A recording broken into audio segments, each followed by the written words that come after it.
High fashion সম্পর্কে আমরা already জেনেছি যে হাই ফ্যাশন কাকে বলে, হাই ফ্যাশন কোন কনজিউমার গ্রুপের জন্য করা হয়, হাই ফ্যাশনের প্রোডাকশন টাইম কেমন লাগে, সবকিছু সম্পর্কে আমাদের জানা হয়েছে।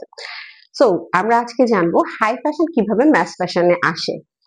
সো এটা যদি আমরা জানতে চাই তাহলে আমাদেরকে বুঝতে হবে যে আমাদের কিছু ফ্যাশন শোজ আমরা দেখি, ইন্টারন্যাশনাল ফ্যাশন শোজ, যখন আমাদের কোনো ব্র্যান্ড, ইন্টারন্যাশনাল ব্র্যান্ড যখন তাদের কোনো মানে প্রোডাক্টকে লঞ্চ করতে যায় তখন তারা কিছু ফ্যাশন শোজ করে, যেই ফ্যাশন শোর কাপড়গুলো কখনোই আমরা পরি না। সো আমাদের অনেকের মনে প্রশ্ন আসে যে এই ধরনের কাপড় ওরা কেন ডিজাইন করে। Basically that is call art two wire. Basically তারা তাদের কালেকশনের জন্য যেই কাপড়গুলো ডিজাইন করে সেটাই তারা ওখান থেকে ইন্সপায়ার্ড হয়ে বেসিক্যালি তারা তাদের কালেকশনটা ডিজাইন করে সেই ইয়ারের জন্য।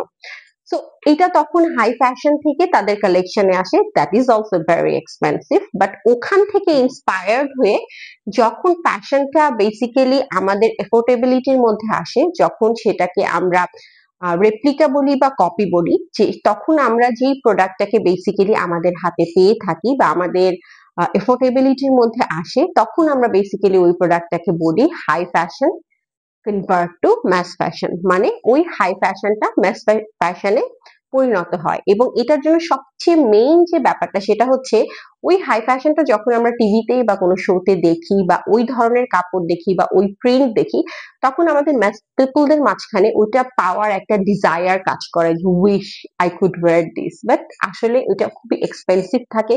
সো ওইটা আমরা এফোর্ড করতে পারি না জেনারেলি।